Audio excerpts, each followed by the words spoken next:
Santa María Paola, crucificada de la Rosa, a la que recordamos el día 14 de diciembre, fue la fundadora de las Siervas de la Caridad, a las cuales les repetía frecuentemente los versículos: Señor, concédenos también a nosotros el ser capaces de gastarnos y desgastarnos por servir a tus hijos más pobres de la tierra. Con gusto me gastaré y me desgastaré para que Cristo sea más amado y más conocido. Muchos recuerdan que en una oportunidad en que sus hijas de la caridad decaían a causa de las adversidades y enfermedades, Paola se puso en medio de ellas, para decirles: doncellas de la caridad, no teman, porque si Cristo prometió que quien obsequie aunque sea un vaso de agua a un discípulo suyo, no quedará sin recompensa, ¿qué tan grande será el premio que habrá recibido quien dedicó su vida entera a ayudar a los discípulos más pobres de Jesús? Pero, aunque de por sí, la vida de Santa María Paola crucificada de la Rosa es extraordinaria, sus méritos continuaron después de fallecida. Pues casi 100 años después de su muerte, tuvo una serie de revelaciones a una devota suya, llamada Pierina Gili, que fueron la anticipación para la aparición de la Virgen María en su advocación de la Rosa Mística, que tantas gracias han traído a los fieles de la Virgen, el 13 de julio y el 13 de octubre. María Paola de la Rosa, nació en Brescia, Italia, en 1813, en una familia rica con un estilo de vida lujoso para su tiempo. Su padre era un hombre de negocios, y su madre una mujer proveniente de la antigua nobleza itálica. Paolita resultó ser la sexta entre los 9 hijos de Clemente de Rosa, y de la condesa Camila Albani. Su infancia no tuvo nada de extraordinario, ella era una niña rodeada de lujos y aunque era una niña bondadosa, jugaba libremente y vivía, según los cánones sociales de principios del siglo XIX. Camila, madre de Paolita, contrae una enfermedad incurable y la niña quedó huérfana tan solo a los 11 años de edad. Acongojada y golpeada emocionalmente, ingresó en el colegio de las monjas de la Visitación, llamadas también las visitandinas, y las salesianas. Su maduración espiritual comienza cuando ella se da cuenta que en realidad ha vivido en una burbuja, porque la realidad del pueblo común es vivir con el sustento básico y laborar largas jornadas de trabajo. Por ello no era extraño ver a niños desnutridos y desaseados, custodiados por algún hermano mayor, que solía ser también un niño. Por ello, Paolita comprendió la realidad del sufrimiento, de la muerte, decidiendo unirse a la única respuesta que a ella le respondió todas sus dudas: Cristo. Así, comienza a desarrollarse en ella una vocación a la caridad hospitalaria, que algún día la dirigirán hacia la fundación de las Siervas de la Caridad. Una institución que beneficiará a millares de pacientes, de niños en las escuelas, de muchachas rescatadas del entorno de la prostitución y del vicio, de jóvenes estudiantes en diversos institutos y personas ancianas recibiendo afectuosa asistencia. Paola ve en la Virgen María, una verdadera madre espiritual y maestra de la oración, de la penitencia, y del silencio.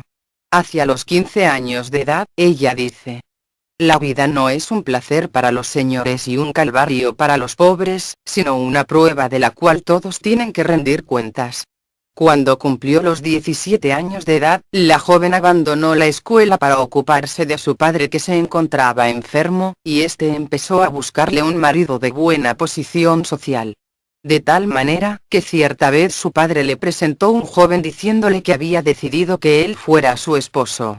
Si bien el muchacho la encontró muy bella y llena de cualidades, la muchacha se asustó y corrió donde el párroco Faustino Pinzoni, sacerdote muy sagaz, que había dado ya muestras de gran prudencia en su dirección.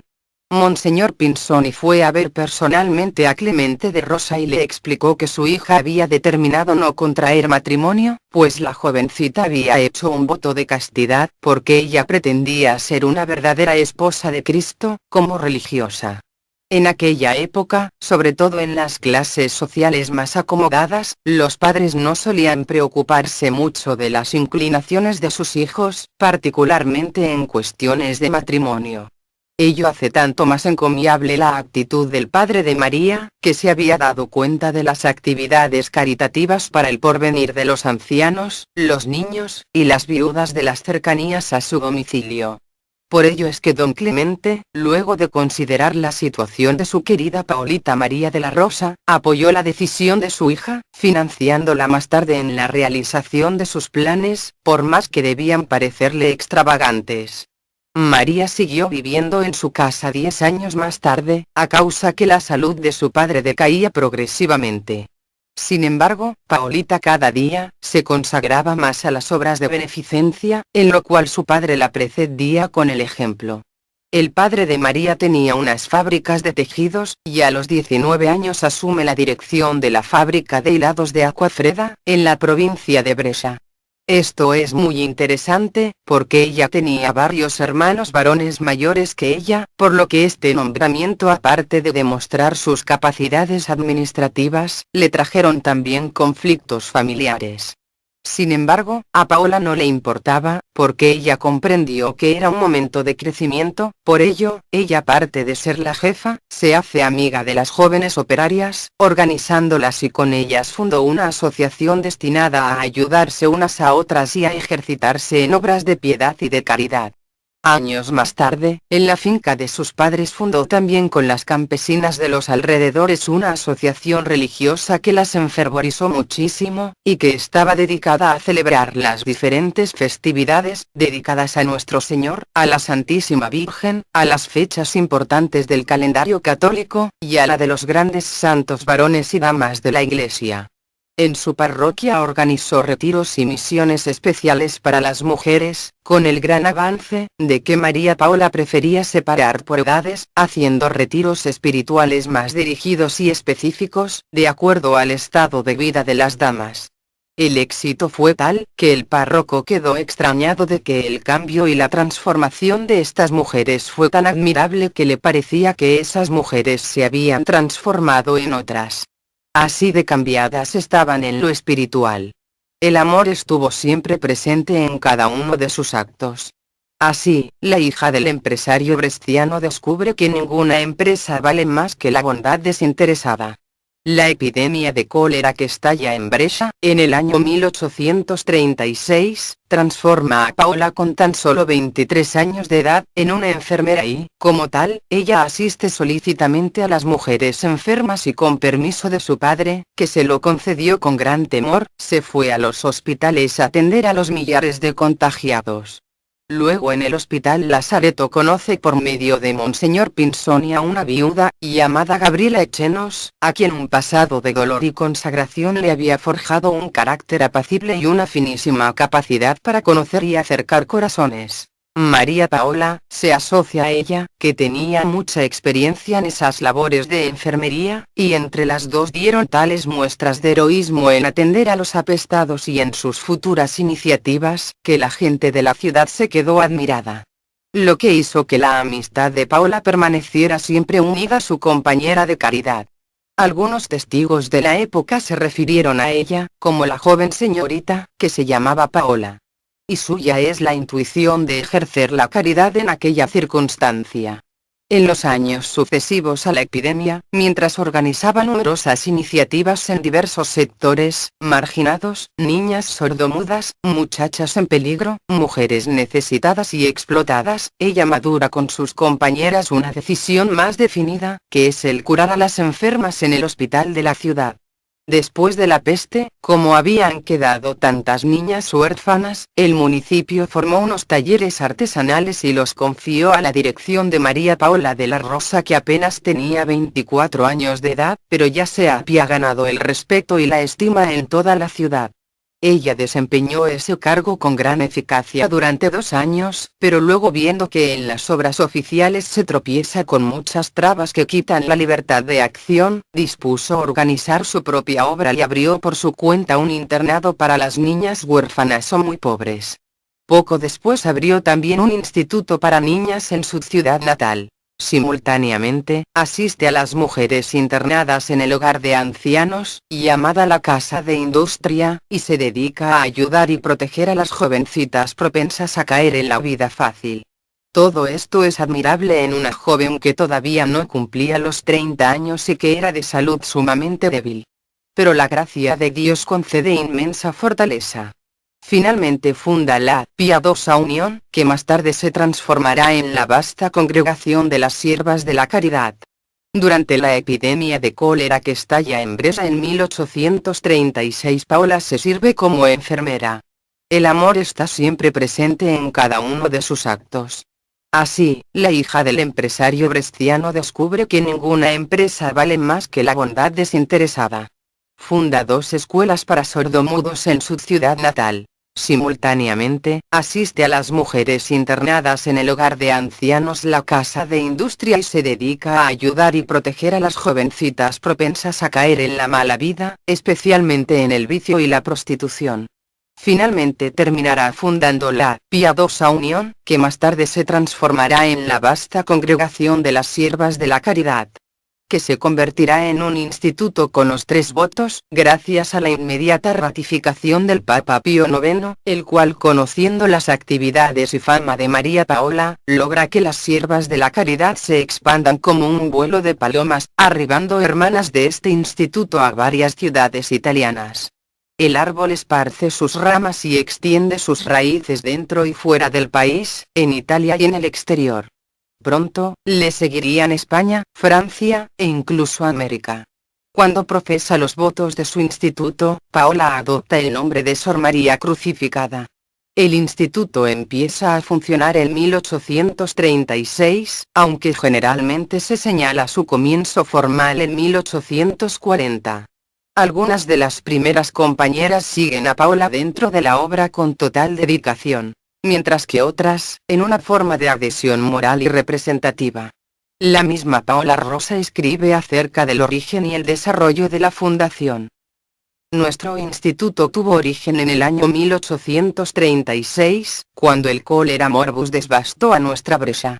Aún no se había presentado el flagelo a las puertas de la ciudad cuando una joven señora concibió y reveló a algunas de sus amigas el deseo de asistir a los enfermos de cólera, cuando fuera necesario, en 1847.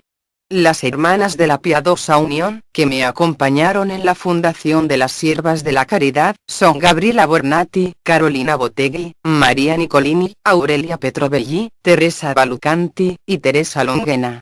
María Paola de la Rosa, e inmediatamente, junto a sus compañeras, definen su orientación apostólica, que será el dedicarse a la asistencia de las pobres enfermas ingresadas en este hospital y ocuparse personalmente de todo lo relativo al bien espiritual y corporal de las mismas.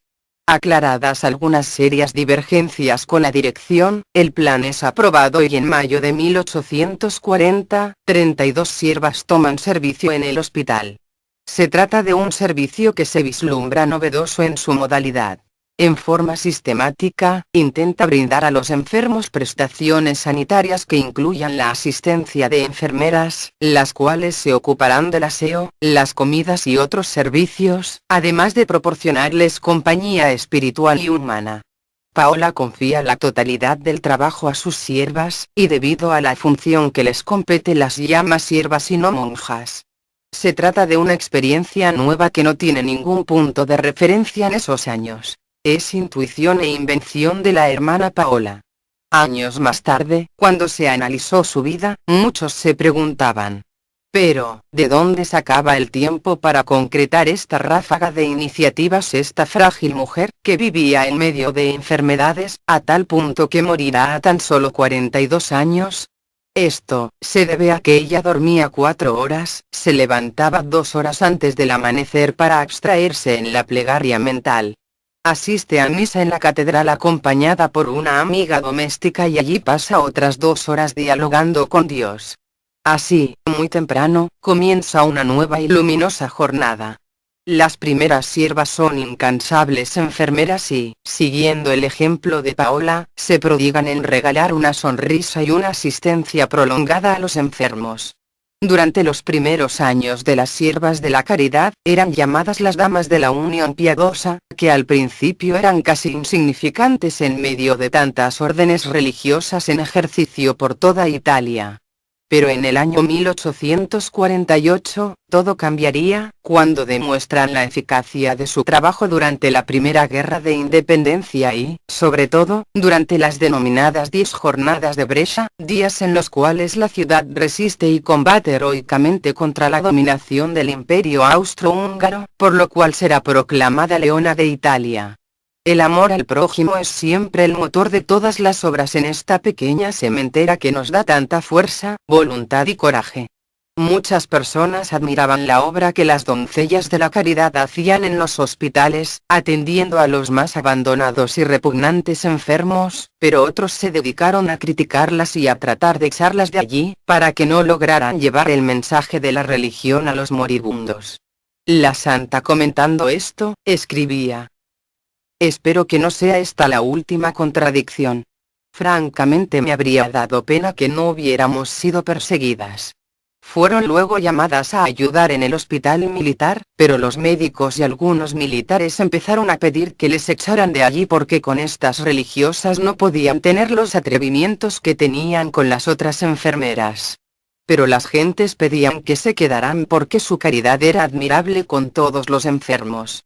Un día unos soldados atrevidos quisieron entrar en el sitio donde estaban las religiosas y las enfermeras a irrespetarlas.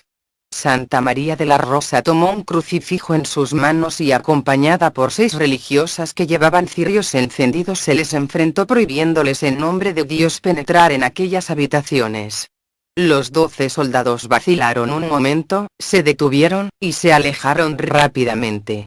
El crucifijo fue guardado después con gran respeto como una reliquia, y muchos enfermos lo besaban con gran devoción. En la comunidad se cambió su nombre de María de la Rosa por el de María del Crucificado. Y a sus religiosas les insistía frecuentemente en que no se dejaran llevar por el activismo que consiste en dedicarse todo el día a trabajar y atender a las gentes, sin consagrarle el tiempo suficiente a la oración, al silencio y a la meditación. En 1850 se fue a Roma y obtuvo que el sumo pontífice Pío IX aprobara su consagración. La gente se admiraba de que hubiera logrado en tan poco tiempo lo que otras comunidades no consiguen sino en bastantes años. Pero ella era sumamente ágil en buscar soluciones. Su especialidad. Solía decir: no puedo ir a acostarme con la conciencia tranquila los días en que he perdido la oportunidad, por pequeña que ésta sea, de impedir algún mal o de hacer el bien. Esta era su especialidad. Día y noche estaba pronta a acudir en auxilio de los enfermos, a asistir a algún pecador moribundo, a intervenir para poner paz entre los que peleaban, a consolar a quien sufría alguna pena. Su salud débil y quebrantada comienza a dar preocupantes signos de debilitamiento ya para el año 1854. Como muchos pudieron apreciar, aunque apenas tenía 42 años, sus fuerzas estaban totalmente agotadas, de suerte que se consideró como un milagro que recobrase la salud el Viernes Santo de 1855. El trabajo abundaba. El cólera amenazaba a Brescia, y había que abrir un convento en Spalato de Dalmacia y otro cerca de Verona. La santa sufrió un ataque mientras fundaba en Mantua. El 14 de diciembre, cuando llegó a Brescia, exclamó: «Bendito sea Dios, que me trae a morir en Brescia», falleciendo en los inicios del día 15 de diciembre del año 1855. Monseñor Pinzoni, quien la había conocido tan a fondo en vida, dijo en cierta ocasión: «Su vida en sí, es un milagro que asombra a cuantos lo ven». Santa María Paola de la Rosa, resumió perfectamente el espíritu que la animaba, al decir a sus religiosas: «No puedo ir a acostarme con la conciencia tranquila los días en que he perdido la oportunidad, por pequeña que ésta sea, de impedir algún mal o de hacer el bien».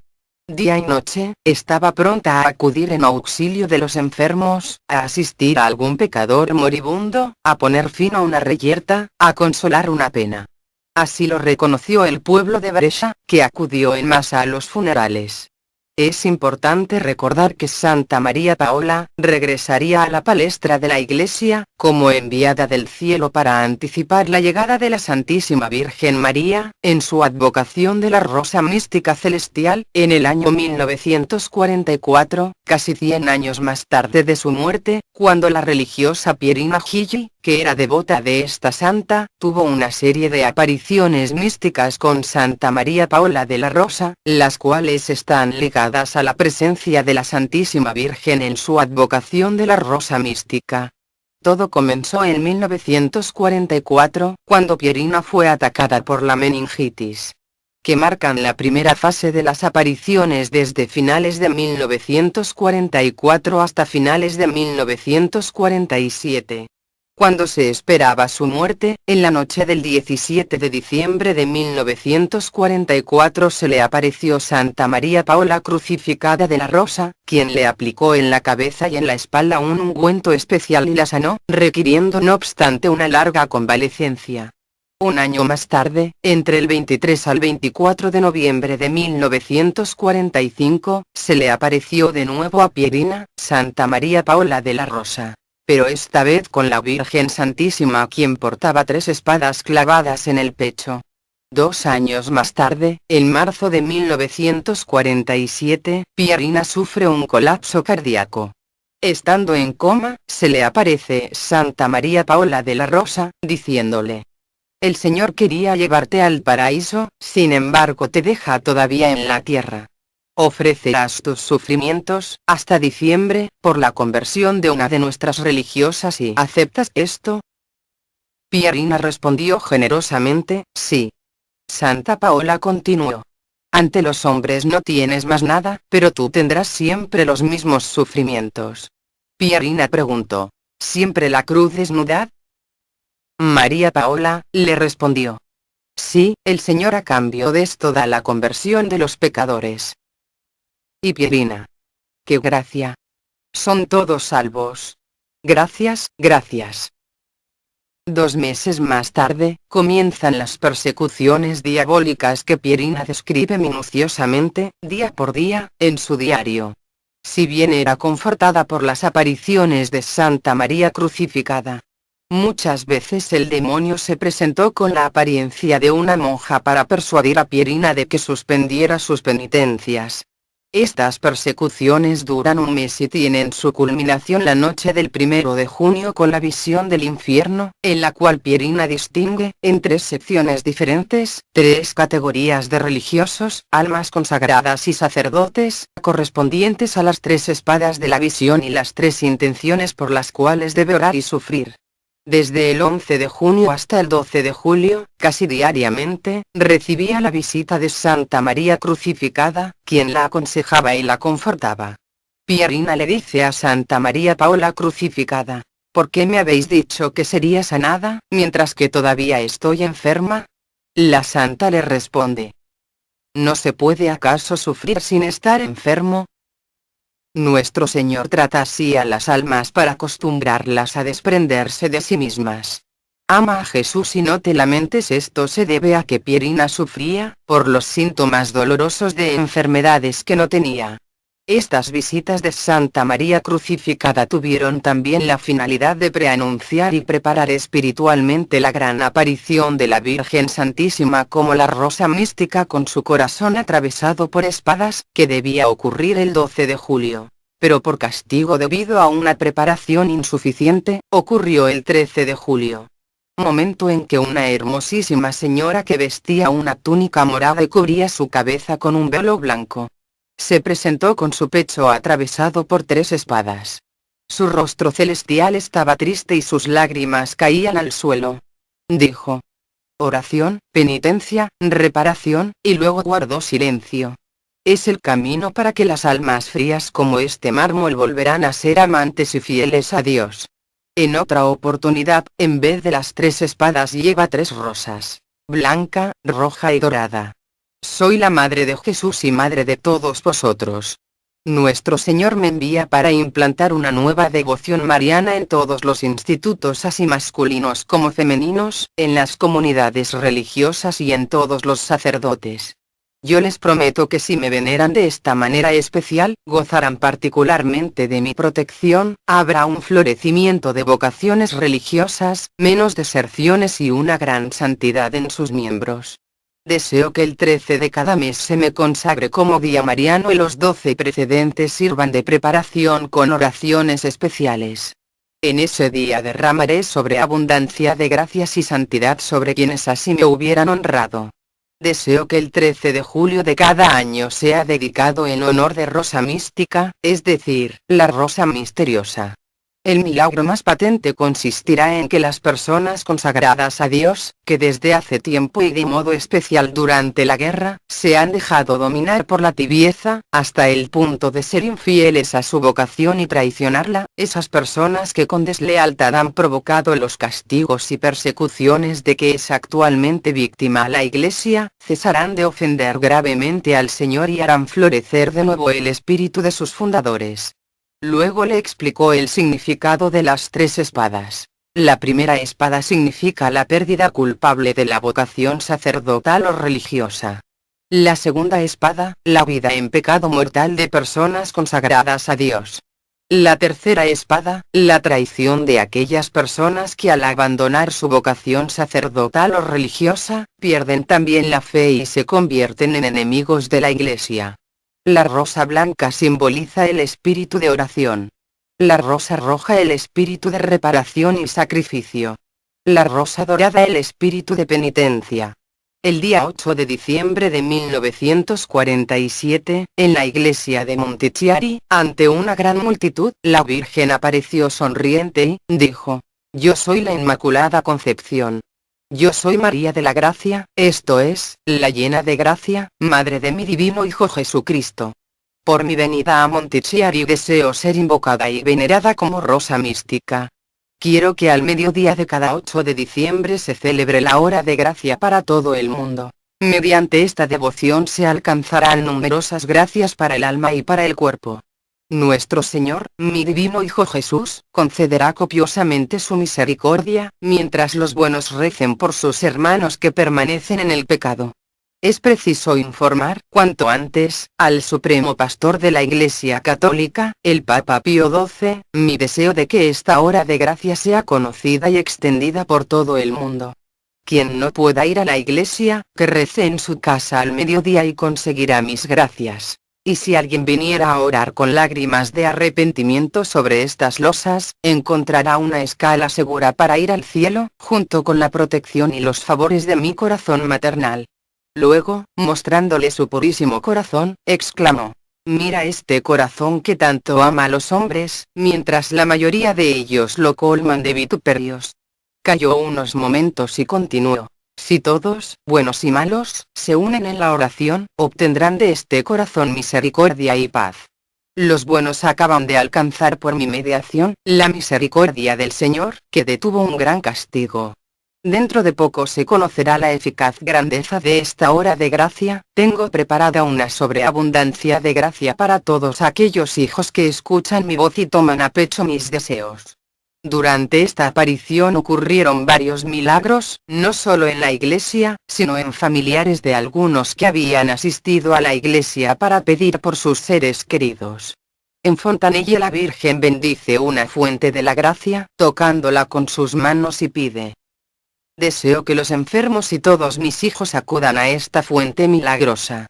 Di a los fieles, que antes de venir aquí, vayan primero a rendir adoración a mi divino Hijo en el Santísimo Sacramento del altar y agradezcan al Señor, sobremanera bondadoso y misericordioso, que tanto amor y gracia ha prodigado a Montichiari. Hija, mira aquí el Santo Rosario.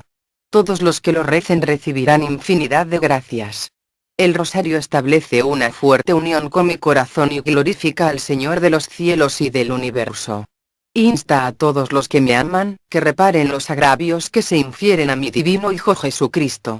Hijos míos, amaos mutuamente y haced sacrificios por amor. La oración es el amor que sube al cielo. Ojalá todos mis hijos comprendan mi deseo para cumplirlo. La bendición del Señor descienda sobre todos.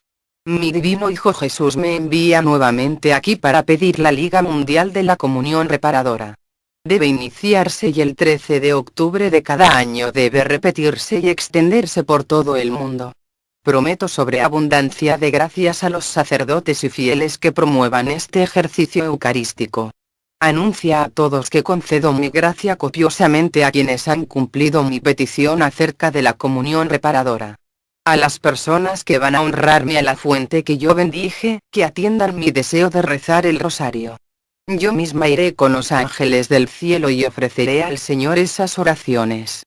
Tantos corazones unidos en un solo amor, también laten al unísono y estrechan al cielo con la tierra. Cuantísimas gracias descienden allí. Todo lo veo y lo bendigo. Un rosario bien rezado es la mejor oración imperatoria. Contiene la meditación de los misterios de la fe, el Padre Nuestro, la oración del Señor que une a todos los hijos, y la glorificación de la Santísima Trinidad con el Gloria. Repite a todos que recen el rosario porque es un anillo de fe y de luz y una prenda del poder de la intercesión.